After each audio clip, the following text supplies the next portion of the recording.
Halo pembelajar, jumpa lagi bersama saya Amanda dalam seri pembelajaran geometri transformasi. Pada episode kedua kali ini, kita akan melanjutkan pembahasan kita tentang isometri. Untuk playlist lengkap terkait materi-materi yang saya bawakan pada perkuliahan ini, silakan dicek di description box.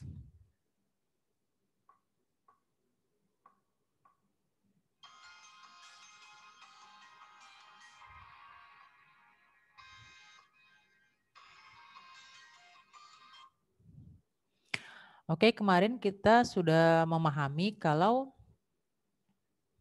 isometri itu merupakan transformasi yang mempertahankan panjang garis.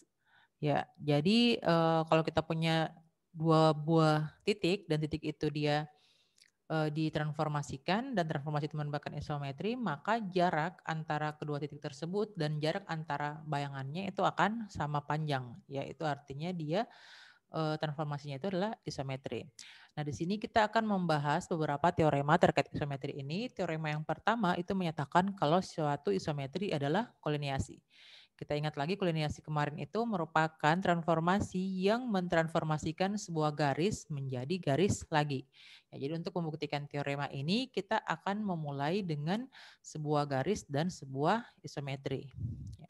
Jadi kita misalkan U itu isometri dan G adalah sebuah garis, kita mau menunjukkan kalau nantinya G aksen itu merupakan garis lagi. Ya, yang mana G aksen ini merupakan bayangan dari G terhadap transformasi U. Ya.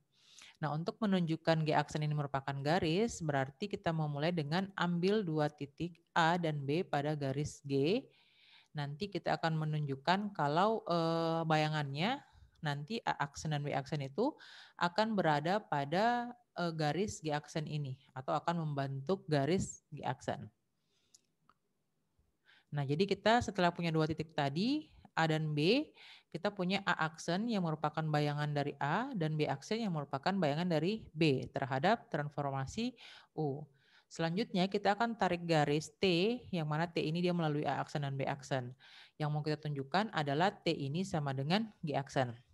Ingat ke definisi garis, ingat ke definisi garis yang kita pahami di geometri Euclid itu, kalau garis itu merupakan himpunan titik-titik. Ya, jadi di sini kita mau tunjukkan kesamaan dari dua himpunan T dan himpunan G aksen. Kalian bisa cek di video saya tentang himpunan. Di situ kalau kita mau membuktikan dua himpunan itu sama, kita harus menunjukkan yang pertama T subset G aksen. Yang kedua kita tunjukkan juga kalau G absen itu adalah subset dari T. Ya, kalau dua-duanya saling subset berarti dua himpunan tersebut itu sama. Ya, kita lihat dua kasus pertama ini. Oleh karena itu untuk membuktikannya juga kita harus membuktikan kedua hal ini. Kita akan mulai dari yang pertama, menunjukkan kalau G aksen subset T. Di sini berarti kalau kita menunjukkan subset, kita harus menunjukkan kalau setiap anggota di G aksen atau setiap titik yang ada di G aksen itu dia ada juga di T. Ya, kita memulai dengan ambil sembarang titik T pada G. Ini G kecil seharusnya ya, menunjukkan garis G ini. Ambil sembarang titik P pada G dan P aksen itu sama dengan UP. Ya. Di sini kita akan punya tiga kemungkinan. Ya, yang pertama P berada di antara AB atau APB, terus P ada di sebelah kanan AB atau ABP, dan yang terakhir P di sebelah kiri AB atau PAB. Ya, bentuk garisnya. Kita akan mulai membahas satu persatu untuk menunjukkan ini. Kita mulai dengan APB. Di sini semuanya nanti pembuktiannya akan kita gunakan pembuktian dengan kontradiksi. Ya. Nah, di sini kan yang mau kita tunjukkan nanti, kalau kita punya nanti A aksen, B aksen, supaya dia membentuk garis nantinya, supaya G aksen itu dia subset T, kita harus tunjukkan juga kalau P aksen itu dia berada pada T, ya. Nah, kita memulai dengan andaikan P aksen itu di luar T, ya, karena tadi tujuan kita mau tunjukkan kalau P aksen pada T, karena kita gunakan kontradiksi, berarti kita andaikan P aksennya di luar T. Maka di sini kalau P aksennya di luar T, maka akan terbentuk segitiga A aksen, P aksen, B aksen. dengan menggunakan pertidaksamaan segitiga itu akan dipenuhi kalau panjang B aksen P aksen tambah A aksen P aksen itu akan lebih besar dari A aksen B aksen. Ya, ingat kembali pertidaksamaan segitiga itu menyatakan kalau jumlah dua panjang sisi segitiga akan lebih besar dari panjang sisi yang lainnya. Di sini karena U isometri itu berarti apa? Kalau isometri tadi kita punya B aksen P aksen akan sama dengan BP. Begitu juga A aksen P aksen akan sama dengan AP. Ya. Di sini A aksen P aksen sama dengan AP, terus B aksen P aksen sama dengan BP, dan BP itu sama saja dengan PB. Ya. Jadi kalian bisa tambahkan kalau kurang paham yang ini, kalian bisa tambahkan satu baris lagi di sini yang menunjukkan kalau B aksen P aksen tambah A aksen P aksen sama dengan BP tambah AP. Ya, ini kita hanya menggunakan beberapa sedikit aljabar sehingga berubah menjadi seperti ini. AP tambah PB. Nah, ini berarti apa kalau misalnya AP tambah PB?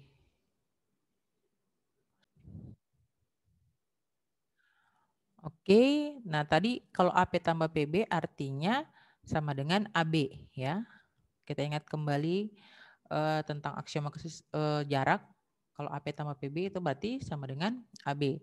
Nah, karena tadi isometri berarti AB ini akan sama dengan A aksen B aksen. Ya, ini terjadi kontradiksi. Kenapa? Karena tadi kita punya kalau P aksennya di luar T, maka B aksen P aksen tambah A aksen P aksen itu harus akan lebih besar dari A aksen B aksen. Tapi kenyataannya kita dapatkan sama di sini. Berarti kontradiksi. Artinya pengandaian salah.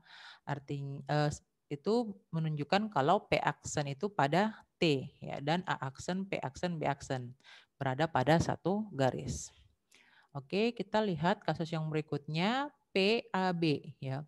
Kita andaikan lagi dengan cara yang sama P aksen luar T, maka kita dapatkan di segitiga A aksen, P aksen, B aksen itu dipenuhi A aksen P aksen tambah A aksen B aksen lebih besar dari P aksen B aksen. Dengan menerapkan cara yang sama dengan kasus yang sebelumnya, kita dapatkan kalau P aksen A aksen tambah A aksen B aksen itu akan sama dengan PB ya. Yang mana berarti PB ini juga sama dengan P aksen B aksen ya. Sekali lagi kenapa ini? Karena isometri tadi ya. Ini juga terjadi kontradiksi dengan pernyataan yang ini. Artinya P aksen itu harus pada T. Dan yang kasus yang terakhir ABP dengan melakukan analogi yang sama persis dengan yang pertama dengan yang kedua tadi, kita dapatkan juga dari pengandaian kita kalau A aksen B aksen tambah B aksen P aksen itu dia lebih besar dari A aksen P aksen. Tapi ternyata karena U isometri kita dapatkan kalau A aksen B aksen tambah B aksen P aksen ini juga akan sama dengan A aksen P aksen. Ya, kontradiksi artinya pengandaian salah. Ini berarti bahwa P aksen juga harus pada T untuk kasus yang terakhir ini. Dari ketiga kasus tersebut kita mendapatkan hal yang sama bahwa P aksen itu dia pada T, artinya untuk setiap titik yang ada pada G aksen dia juga ada pada T. Itu menunjukkan kalau G aksen itu dia subset atau himpunan bagian dari T. Untuk yang selanjutnya sebaliknya kita mau tunjukkan kalau T itu subset G aksen ya. Ini dia pembuktiannya lebih mudah dan lebih singkat dibandingkan yang sebelumnya.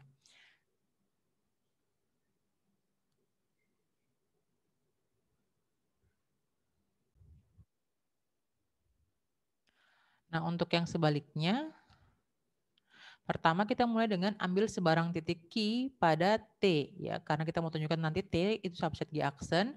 Ini berarti Q aksen itu sama dengan UQ ya.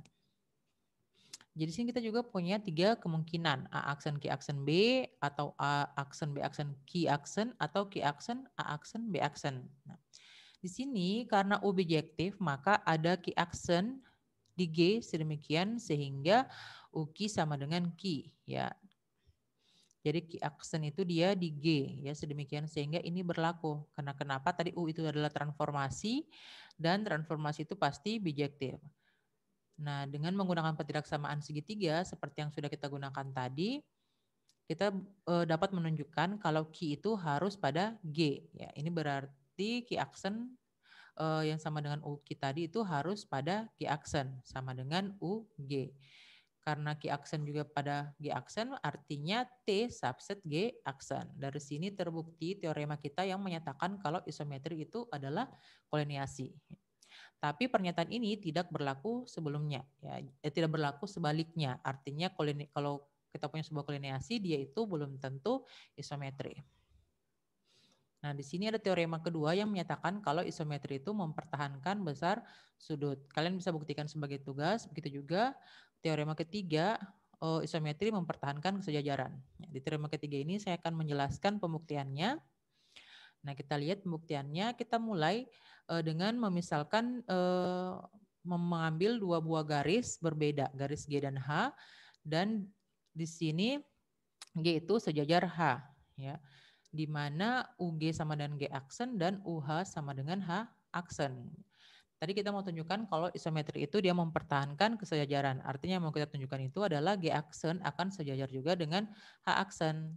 Kita membuktikan lagi menggunakan kontradiksi, artinya kita nanti mengontradiksi pernyataan ini, berarti kita mengandaikan G aksen tidak sama dengan H aksen. Di sini karena dia tidak sama, tidak sejajar ya. G aksen tidak sejajar dengan H aksen. Karena tidak sejajar berarti dia punya titik potong. Di sini titik potongnya Q aksen ya. Jadi pasti akan ada Q aksen. Karena U itu dia merupakan transformasi, maka pasti akan terdapat Q sedemikian sehingga UQ itu sama dengan Q aksen. Di sini karena Q aksen pada G aksen sama dengan UG, maka Q juga harus pada G. Ya, sekali lagi karena Q aksen itu pada G aksen yang sama dengan UG, artinya si Q-nya juga itu harus pada G. Selain itu, Q aksen juga pada H aksen.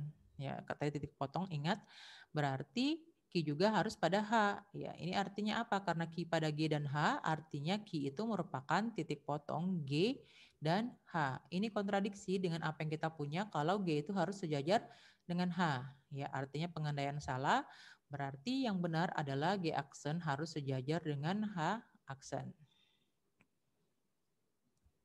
Nah, berdasarkan teorema 1 sampai 3 tadi, kita punya teorema akibat yang mengumpulkan hasil dari teorema-teorema tadi. Itu yang menyatakan kalau isometri adalah suatu kolineasi yang mempertahankan keantaraan ruas garis, sinar garis, sudut, besar sudut, ketegaklurusan, dan kesejajaran.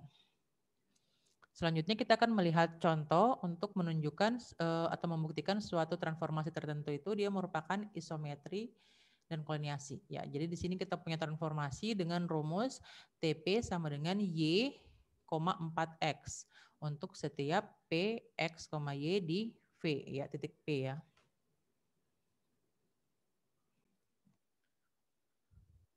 Oke, kita lihat mulai dari yang pertama kita mau tunjukkan kalau T itu merupakan isometri. Nah, kembali ke definisi isometri, berarti kita harus tunjukkan nanti panjang dari jarak dua titik setelah ditransformasi itu akan tetap sama. Kita memulai dengan mengambil dua titik sebarang. Di sini A sama dengan X1Y1 dan B sama dengan X2Y2. Setelah itu kita transformasikan menggunakan ini ya, tadi TP sama dengan Y, 4X ya, berarti jadi Y1, 4X1. Ini 4 ya.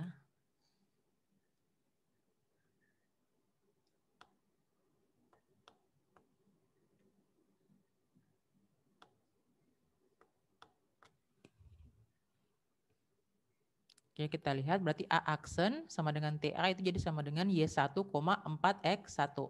Begitu juga B aksen sama dengan TB sama dengan Y2, 4X2.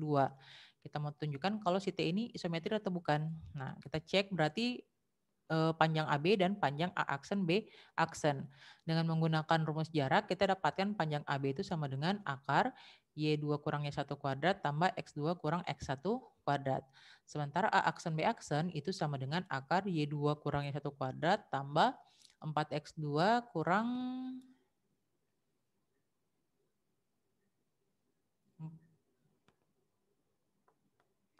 4X2 kurang 4X1 kuadrat ya. Dari sini sudah jelas kalau AB itu tidak sama dengan A aksen B aksen ya. Artinya T bukan isometri. Selanjutnya kita mau tunjukkan kalau apakah T itu kolineasi atau bukan.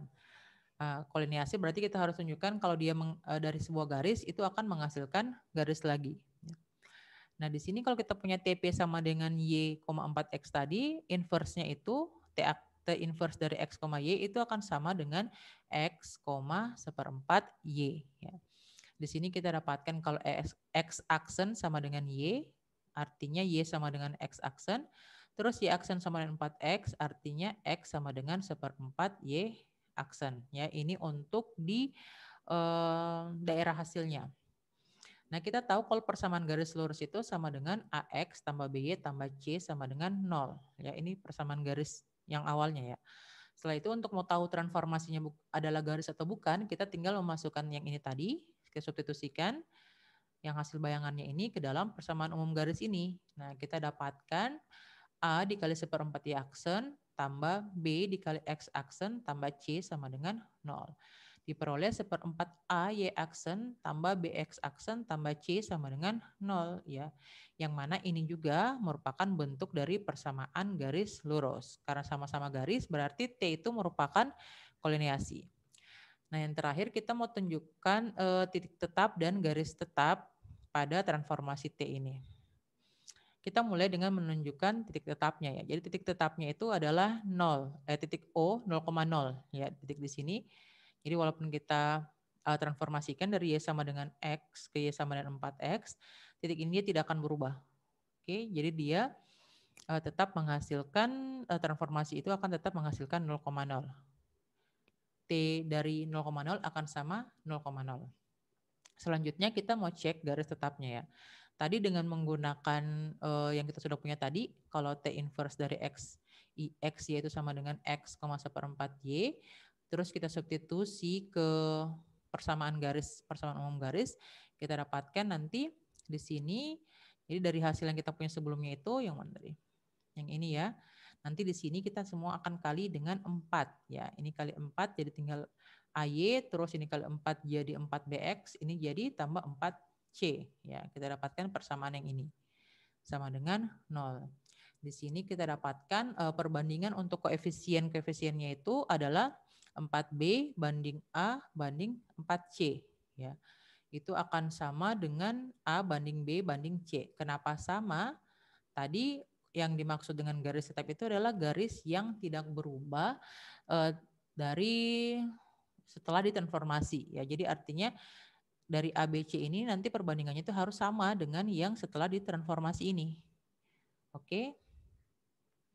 Nah, dari sini kita dapatkan 4B per A itu akan sama dengan A per B ya. Kita ambil 4B per A itu akan sama dengan A per B. Nah, dengan menyelesaikan aljabar ini kita dapatkan 4B kuadrat sama dengan A kuadrat atau A sama dengan plus minus akar 4B kuadrat. Di sini kita dapatkan nilai A adalah plus 2B atau minus 2B. Ya, ini untuk kita ditandai dengan persamaan bintang ya. Selain itu kita punya perbandingan lain kalau 4B per A itu sama saja dengan 4C per C. Ya. Dari sini kita selesaikan secara aljabar didapatkan 4BC sama dengan 4AC atau BC sama dengan AC ya.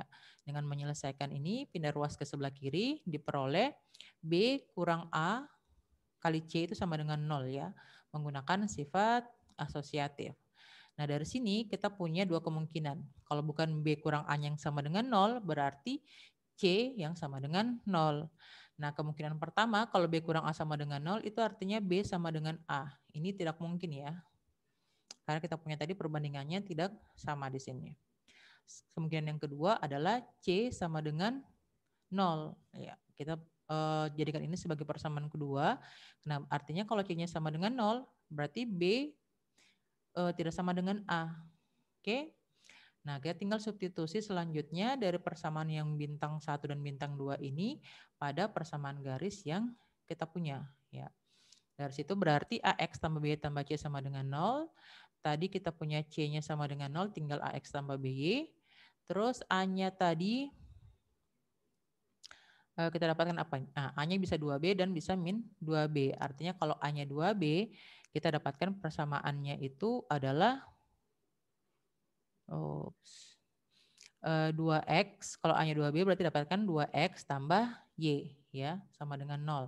Sementara kalau A-nya sama dengan min 2B, kita dapatkan persamaannya min 2X tambah Y sama dengan 0. Nah, dua garis ini yang merupakan garis tetap dari transformasi yang kita punya tadi.